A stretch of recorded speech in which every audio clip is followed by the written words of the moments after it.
तो आज अपन जिस दुकान में बैठे हैं वो कोई मामूली सामान्य दुकान नहीं है। वो राजस्थान की उस शख्सियत का घर है जिस शख्सियत ने राजस्थान की टेराकोटा कला जो है, उस टेराकोटा कला को अंतरराष्ट्रीय पहचान दी है।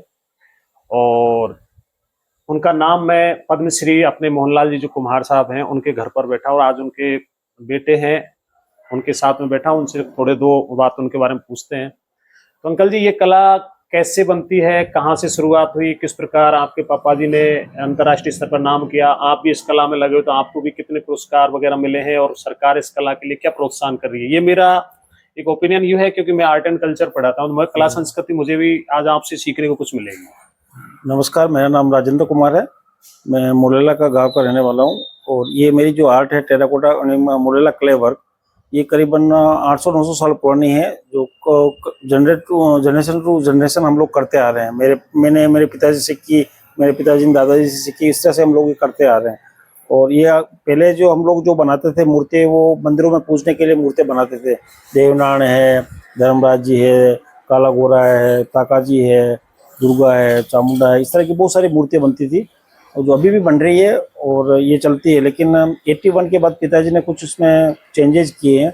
81 में वो जब गए थे वहाँ दिल्ली गए यहाँ से, तो दिल्ली में कुछ नए नई चीज़ें सीख के आए, फिर यहाँ पे आके लोगों को यहाँ पे सिखाया और देखा तो यहाँ पे सिखाया तो उसमें कोई काफ़ी कुछ, मतलब वहाँ पे दिल्ली में सबसे पहले एक पूरा एक बनाया था उन्होंने, पापा ने वहाँ पर, मतलब तो गांव का कल्चर था उसमें। और उसमें गांव में कैसे मेला लगता है, गांव में कैसे रेलगाड़ी दिखती है, इस तरह का कुछ एक नया बनाया था।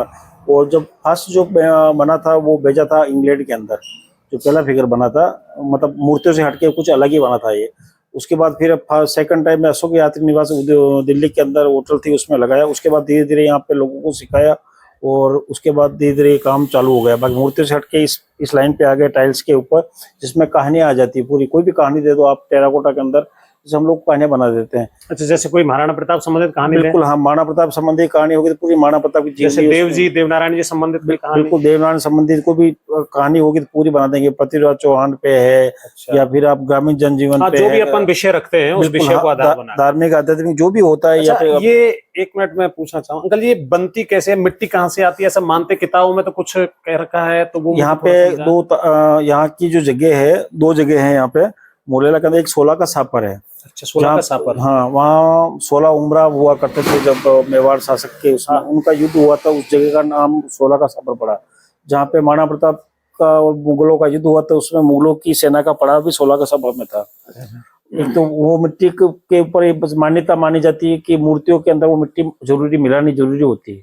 और उसके बाद दूसरी मिट्टी होती है आसुला तालाब। अच्छा अच्छा, तो वो दोनों मिट्टी मिलाते हैं। बहुत सारी जगह आप कहीं काफी कुछ पढ़ा होगा, वो बनास के रिवर से सोलनाड़ा तालाब का कोई जिक्र आता है? सोलनाड़ा तालाब, हाँ, 16 सापर, वही 16 सापर हुई है। हाँ, अच्छा, वही है। अच्छा, फिर इसको मिट्टी को लाते हैं अपन, फिर उसमें गधे की लीद वगैरह मिलाते हैं? बिल्कुल हाँ, वो मिट्टी को पहले पानी में भिगो देते हैं, उसके बाद फिर भिगोने के बाद उसमें जब निकालते हैं मिट्टी को, भिगोने के बाद उसमें 20 से 25% गद्दे की लीद मिलाई जाती है। अच्छा, लीद मिलाने के बाद में अपन फिर मूर्ति को हाथ से रूप देते हो? बिल्कुल हाँ। उसमें कोई सांचे वगैरह का प्रयोग नहीं होता? पूरा कोई सांचा वगैरह नहीं होता, क्योंकि मिट्टी आने के बाद उसको आटा की तरह भूनते हैं। भूनने के बाद स्लेब बनाते हैं नीचे प्लेट की तरह। अच्छा, स्लेब बनाने के बाद उसके ऊपर एक हाथ अंदर रहता है, कोई भी बनाते हैं तो एक हाथ ऊपर रहता है। अच्छा, उस तरह से हम लोग बनाते हैं। पूरा फ्री हैंड होता है, कोई डाई वगैरह यूज नहीं करते, सांचा वगैरह नहीं होता है। अच्छा अच्छा अच्छा, कितने फिर इसको कितने दिन पकाया जाता है? ये सूखने में के लिए 1 सप्ताह, करीबन सप्ताह या 15 दिन सूखने के लिए रखते हैं। उसके बाद भट्टी में जाता है। भट्टी के अंदर जाने के बाद ये भट्टी में पकता है। करीबन 6-7 घंटे कंटिन्यू वुड फायर होती है, जिसका टेम्परेचर करीबन 800 डिग्री के आसपास टेम्परेचर जाता है। अब वर्तमान में इन चीजों की मार्केट में क्या डिमांड है? मार्केट में बहुत सारी डिमांड है, सबकी अलग अलग चॉइस होती है। कोई अपना का वो डिजाइन दे देता है, साइज दे देता है, उस हिसाब से हम लोग बना लेते हैं। अच्छा, राजस्थान सरकार इस कला के लिए कोई प्रोत्साहन कार्यक्रम या कुछ प्रोत्साहन आपको दे रही हो? कितना बड़ा आपने नाम किया है, पूरे भारत के अंदर आपका नाम है। राजस्थान सरकार को कितने सालों से हम लोग लिख के दिया था करने के लिए। सिर्फ एक हम लोगों को 4 बीघे जमीन दी, अलॉट कर रखी है मुरेला कुम्हारों के लिए, जहाँ पे एक टेराकोटा गांव बचाया जाए। मतलब जितने भी लोग हैं कुम्हार वहीं पे जाकर रहे हैं। उसके लिए गए पिछली बार इतने साल से हम लोग कंटिन्यू प्रयास करें, लेकिन इस बार हम लोगों ने जब सीपी जोशी साहब जो है विधायक रहे थे पहले विधानसभा अध्यक्ष, हाँ। उनको बोलने के बाद उन्होंने 2,16,00,000 का सैंक्शन किया एक भवन के लिए यहाँ पे। अच्छा। तो वो भवन अभी बन गए, तैयार हो गए, अभी उद्घाटन वगैरह बाकी है और उसमें बहुत सारा काम भी बहुत सारा बाकी है।